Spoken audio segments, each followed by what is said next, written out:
about our state or its values, because when they do that, they lie about the good work that the men and women that I serve with in the Georgia House of Representatives do at a great sacrifice because they love Georgia like I do.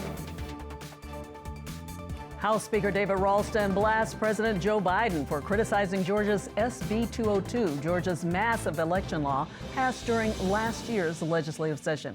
Good evening and welcome to Lawmakers on this legislative day 2. As usual, the Georgia Chamber's annual Eggs and Issues breakfast gave us the first major glimpse of not only some of the legislative agenda, but Governor Kemp's budget priorities, and we'll have details in our Capitol report.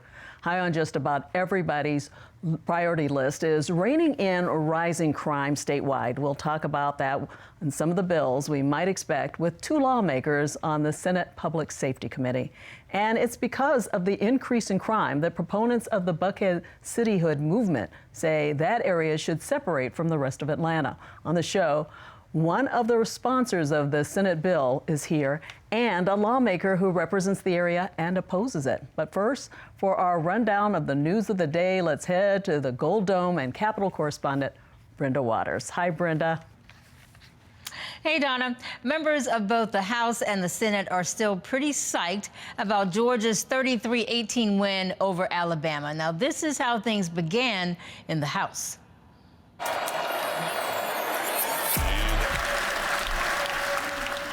Over in the Senate, it was more of the same.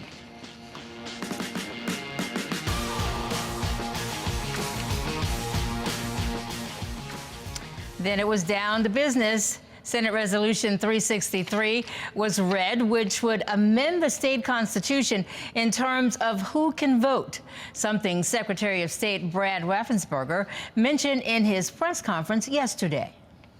New York City, San Francisco, and other liberal jurisdictions are allowing non-citizens to vote in elections. If critics really don't want non-citizens to vote, then they should support a constitutional amendment. The House adopted Senate Resolution 362, which merely says the governor will be notified that the General Assembly has convened. A committee to do that was also appointed. But the big story of the day, which featured the who's who among Georgia politicians, was the annual Eggs and Issues breakfast. Last year, the event was virtual. This year, for the first time, the Fox Theater played host to more than 2,500 people who came out for the Chamber of Commerce event. It got off to a great start with a song close to every Georgian's heart. Georgia, the whole day through, just an old. Followed by prayer by Senate Minority Leader Gloria Butler. Lord, what a relief in this throwaway world of ever-changing values to know that you, oh God, are the same yesterday, today, and tomorrow. The goal of Eggs and Issues is to generate discussion about the state's economy. But sometimes it drifted into politics, as Mayor Andre Dickens did when he talked about tackling crime. We started the work on day 1, addressing the issue of crime in our city. This is a concern of all of ours. And while some may want to use this to break us apart, we know that as a city, we are stronger together. That is why we will be unveiling a new police precinct in Buckhead tomorrow. U.S. Senator Raphael Warnock combined politics and the economy by saying voter suppression is bad for business, making reference to Senate Bill 202. The right to vote and ensuring access to the ballot for every eligible voter. Workers who work in the middle of the night, rural folks.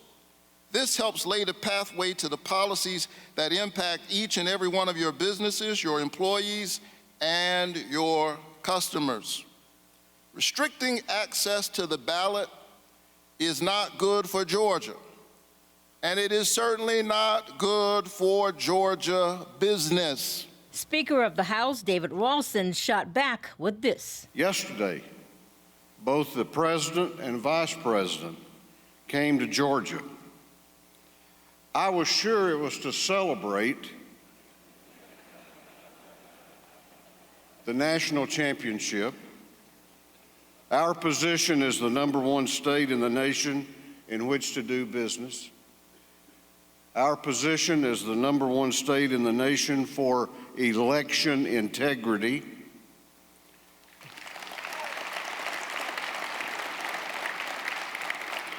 or our amazing job growth. Boy, was I wrong. More Georgians are voting now than ever before. And the president has already earned his 4 Pinocchios from the Wall Street Journal for lying about our bill. Governor Brian Kemp told the audience he looks forward to working with the House on ideas for cutting income taxes. And this. Last fiscal year, because we kept Georgia open and fought alongside you all in this room to keep businesses and communities afloat, the state collected a record budget surplus. I believe that when government takes in more money than it needs, surplus funds should be sent back to the hardworking men and women to keep our state moving. Because I believe that's your money, not the government's.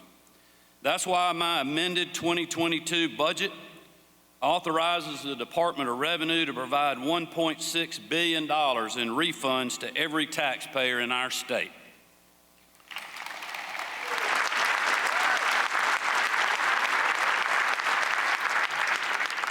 Under this plan, every citizen filing their income taxes this April will receive a refund credit ranging from $250 for single filers to $500 for joint filers. Bottom line, according to Area Development Magazine, for the 8th year in a row, Georgia remains the best state to do business. The state of Georgia business this morning is strong and it is resilient, thanks to all of you.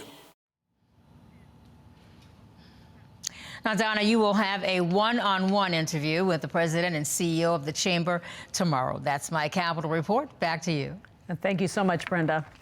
Now we're going to focus on one of the biggest issues of the General Assembly that they'll tackle this year, curbing the rising crime rate. Joining me to talk about what we might see this session are Republican Senator Randy Robertson of Catala, just north of Columbus, for those who may not know, and Democratic Senator Kim Jackson of Stone Mountain. Thank you so much for being on Lawmakers today. So to get us started on this, I want us to listen to what the president and CEO of the Georgia Chamber of Commerce, Chris Clark, told me during an interview earlier today. At the end of the day, you want people to come to your city centers. You want them to come to your rural communities, and you want them to feel safe while they're there. And if they're worried about their parking lots or they're worried about after hours, it's going to impact your bottom line. So, as you heard, crime is a concern for business statewide. It's a problem that state leaders, city leaders, individual citizens are all concerned about. But it's worth noting that in November, Fulton County DA Fonnie Willis told the House Committee on Public Safety and Homeland Security that Atlanta has the fastest rising murder rate of any major city in the country during COVID. And we know that when the city of Atlanta has issues, they can spread statewide. So we're talking about a major problem. I want to start with you, Senator Robertson. I know you were in law enforcement for 30 years in Muskogee County, and that you have some thoughts on overall, how are you feeling? Is this unprecedented in terms of what you're feeling about what we're seeing in terms of crime statewide? Well, I do think it is. It's unprecedented. And I think if we want to find the core problem, whether it be in Atlanta, Miami, or New York, anywhere else, we have to look at how our law enforcement community has been demoralized and basically slandered, pushed aside, based on a very well-organized false narrative around our country. And criminals are intelligent people for the most part. And when they know that there is a force out there who is supposed to protect the citizens, yet that force has been beaten up, pushed aside, and basically criminalized for out there doing their job, then they realize the opportunity that exists. And when that opportunity presents itself, they're going to take that opportunity, and if violence is required for them to accomplish what they want to accomplish, they have no qualms against using violence. And I think that's exactly what we're experiencing here in Atlanta and throughout the state of Georgia. And Senator Jackson, your take on what's going on? Yeah, so I think we need to be clear that this is actually not unprecedented, and the crime rates that we're seeing today still don't compare to what we were seeing in the 90s. We are still safer today than we were in the 90s, and so I think that's important to name. And I also don't want it to get lost on us. The police have been demoralized, and a lot of negative things have been said about police, but they haven't been innocent in it. Those critiques about police officers came because we saw videos of a police officer kneeling on the neck of a black man, right? Those police officers got this kind of bad rap because we saw these videos of a man being gunned down in his own vehicle with his kid in the back seat. And so while I would never, ever, never support the notion that we should harm police officers or that we should cause their jobs to be any more difficult, I think it is right that we call police officers out for having really bad behavior across not just Georgia, but across the nation. And so that is a true narrative that is driving some of that. Yeah, now I want to get to solutions to what, I want to focus on some solutions to what we were talking about. So we've heard all kinds of proposals. Crackdown on gangs from the governor. We've heard about increasing salaries for law enforcement, putting money into mental health. Senator Robertson, what are you thinking? What are you thinking we need? Actually, the solution is fairly simple. We need to let leadership in law enforcement tell the men and women that work for them to go out and aggressively enforce all Title 16 codes in Georgia, aggressively enforce all Title 40 codes in Georgia, and make sure that their internal affairs departments and offices of professional standards have well-qualified and trained investigators to investigate every complaint made against a law enforcement officer. And I think what you'll find is that crime will go down. Those out there committing the crimes will realize that there is no longer free range for them to go out there and do as they wish, while at the same time, these officers who are complained on will be investigated, and I think what you'll find is probably less than 0.5% of those complaints will be substantiated, because a lot of the complaints are made because officers are doing their job. And if an individual uses force against an officer or refuses to cooperate with an officer, then there are certain standards and requirements that the officer must do to effect an arrest or a detention or whatever's involved. And the videos and things of this that my peer mentioned is, yes, there was a video of a officer with his knee on someone's neck. There was a video of an officer shooting someone while their child was in the car. Now, if the criminal activity that the individual was carrying out, if they did it with their child in the car, then the officer, of course, has to play the role that they're handed.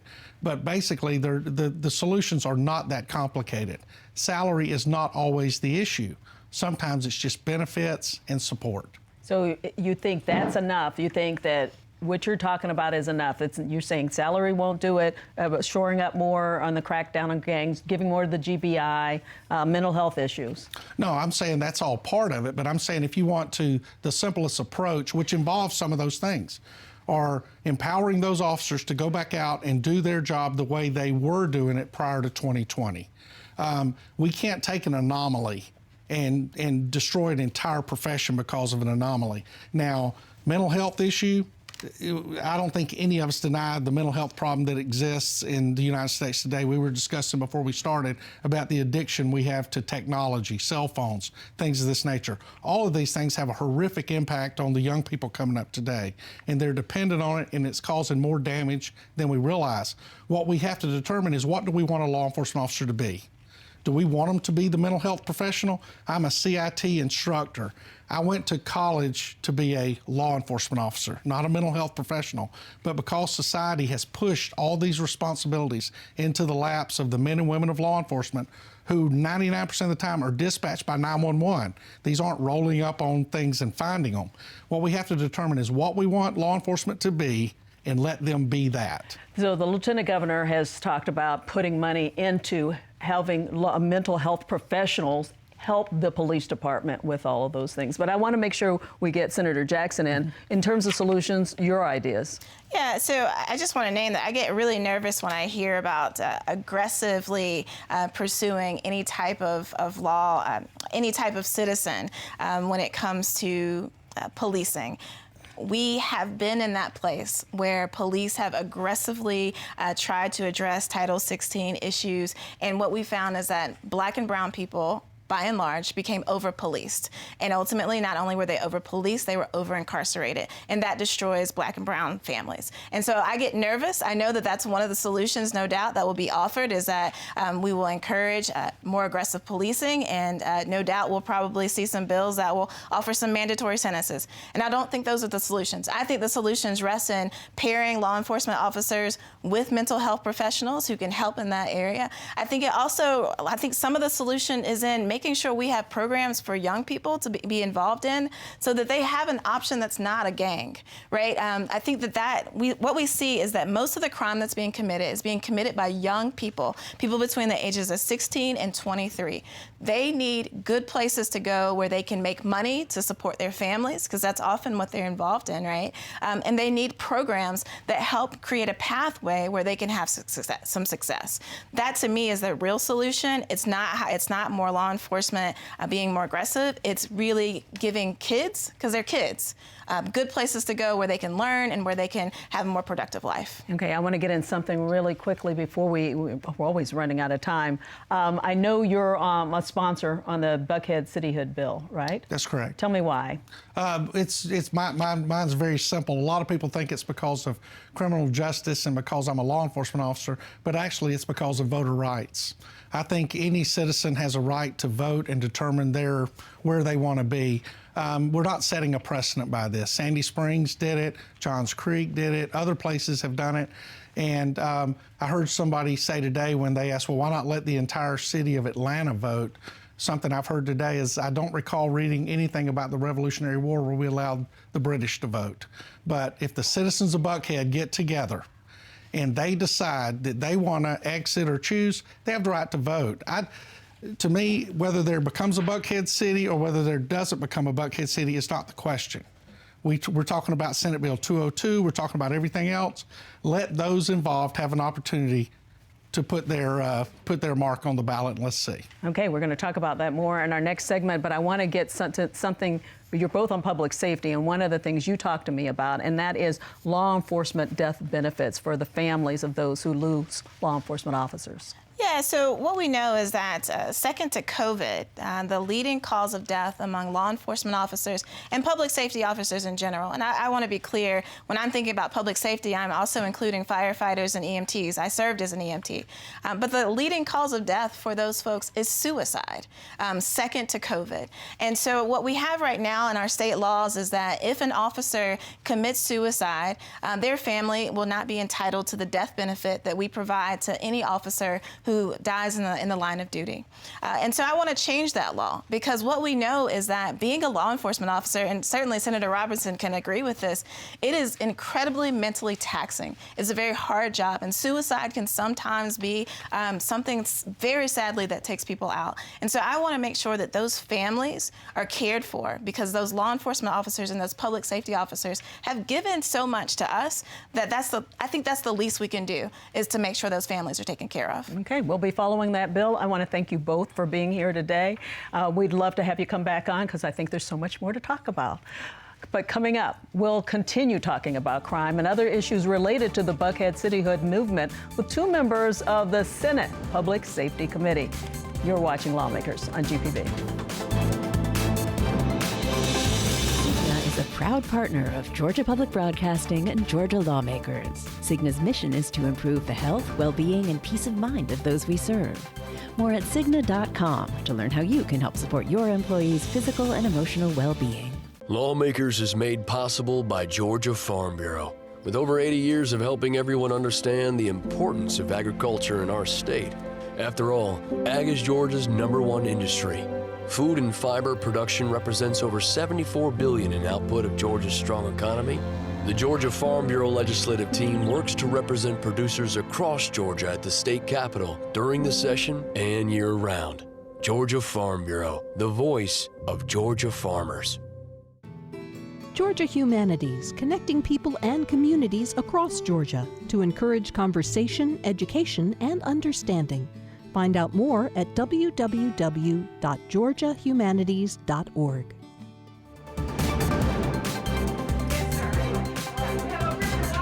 Welcome back to Lawmakers. We're going to talk about one of the first bills to get rolling under the Gold Dome, Buckhead cityhood, and they've already had the first and second readers. Joining the show, Republican Senator Brandon Beach of Alpharetta and Democratic Representative Shay Roberts of Atlanta. So welcome to Lawmakers to both of you. I have your bill right here. You pre-filed it. Happy New Year to you. You pre-filed it, Senate Bill 324, and you did it during the special session. Actually, I was there when you filed it. Well, why did you want to file it so early? Why did you want to get rolling Well, we wanted early? the discussion to start, and we knew we'd have some downtime in special session to have a hearing, and so we had a hearing with SLOGO, with Chairman Lee Anderson, Senator Lee Anderson gave us a hearing so we could start the discussion and get it going so that we could hit the ground running as soon as we got here on day one. So we've got now, I've put the bill in, I've filed the bill, it is on the website, and it is ready to go. What's in here? Well, it just creates the new city of Buckhead. It gives the citizens the right to vote on it. It outlines the city council members, a mayor, and how the structure will be structured. But it allows the citizens by November of 2022 to vote on whether they want to have a city. And let me tell you, the city of Buckhead has been discussed for a long time, back to Sam Massell. But I've never seen the momentum, the energy, and the organization as it is now. And I will tell you, I think they want control their destiny on garbage pickup and potholes and infrastructure and zoning, but the real driving force is crime, and that's what's got everybody motivated, is the crime rate and what's happened in crime in the city of Buckhead, and people just don't feel safe. When you have husbands telling their wives, we don't want you to go gas your car up in broad daylight at a quick trip because we're scared of for your safety, that's a problem, and we need to address it. And that's what's got this movement going in the direction it's going in. And I do believe the voters want to have the right to vote on it and have control of their own destiny. All right, I want to get to Representative Roberts. You actually represent Buckhead. I do. That's part of your district. Tell me how you feel about this bill. So the entire City of Atlanta delegation, both Senate and House, are opposed to this legislation because I think it's going to create more problems than it's going to solve. The criminals are not going to stop at the border of Buckhead. And so there are some really complex issues when we talk. It is unprecedented that we've never de-annexed a city from another city. We've created cities out of counties, unincorporated counties, but we've never pulled a city out of a city. And there's a good reason for that, because it's very complex to do it. The school system is one of the big issues. Tax bond issues are huge. Risking the entire state's AAA bond rating has been expressed by the Moody's experts. And so we have to look at all of these complex issues and make sure that secession of Buckhead is really going to solve those problems. Now, I have Senator Beach's bill, but I understand today, hot off the presses, you actually filed a bill too. Tell me what your bill is about. So just as Senator Robertson said before, the number one thing that we keep hearing is let the people vote.